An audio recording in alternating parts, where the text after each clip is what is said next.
Hi everyone, welcome or welcome back to my channel.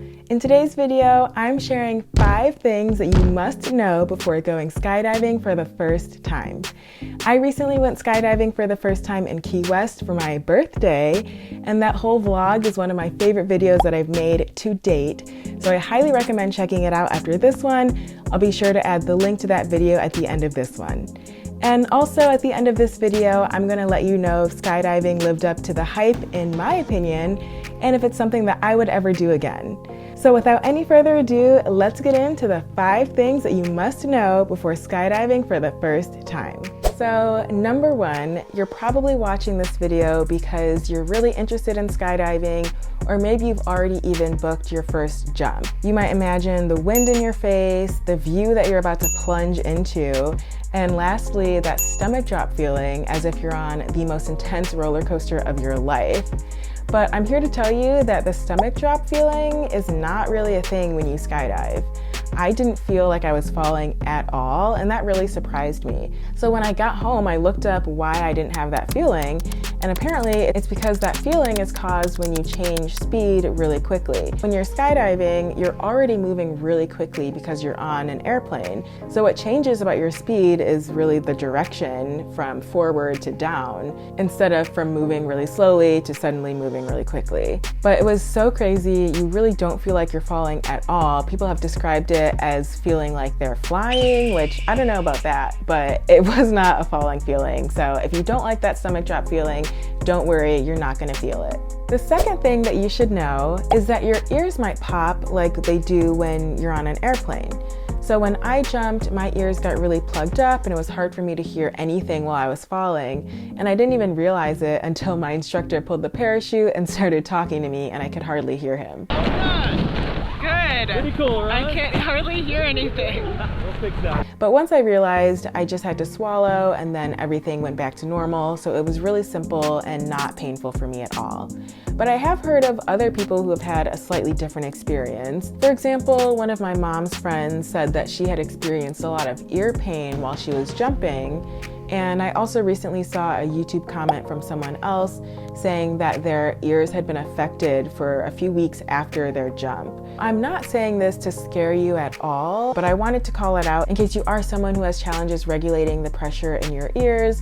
For example, when you're on a plane, or maybe if you've gone scuba diving before, you might know if you have challenges. Or also, as this one skydiving company calls out, if you have an ear infection around the time that you're supposed to jump, maybe you should call ahead and just see if your instructor has any advice or if they would recommend rescheduling your jump.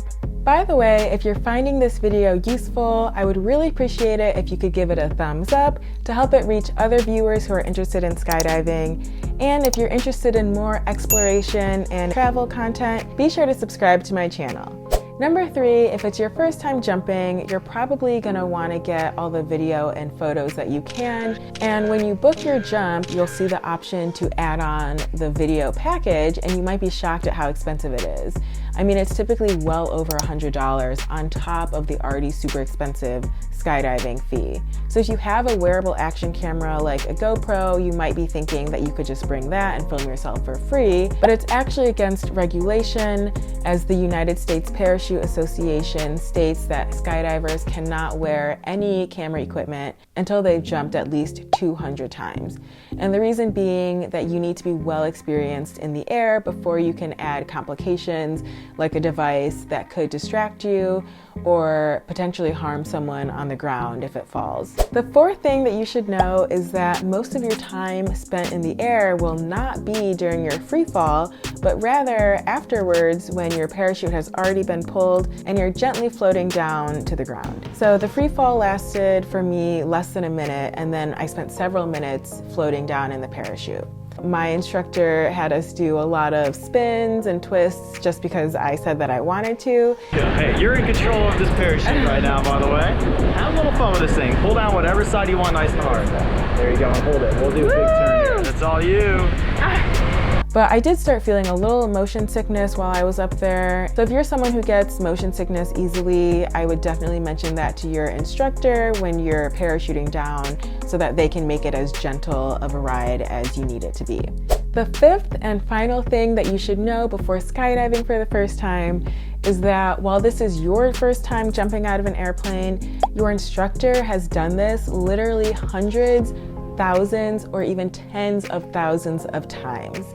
My instructor said that this was between his 14,000th and 15,000th jump, which literally was like mind-blowing to me. But when I thought about it, when I had walked into the office, I saw him parachuting down with the people who had jumped right ahead of me, and then he harnessed up to jump with me, and then when we finished, he harnessed up again to jump with the next people. You should be so confident that you are in great hands.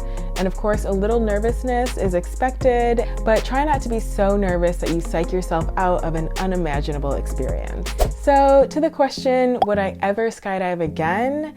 So this is the first jump. Would you do it again? Oh, definitely. Yes, absolutely. I would do it again in a heartbeat. I never felt unsafe or regretted jumping, and I felt like it was such a unique way to just get out of my own head and really live in the moment. So now I would love to hear from you in the comments. Let me know where you're considering going skydiving, and if you have any other questions about the experience that I didn't mention here. And lastly, be sure to check out my full video of my Key West birthday celebration to see what other adventurous activities you could try on your next trip. Thank you so much for watching, and I'll see you in my next video. Bye!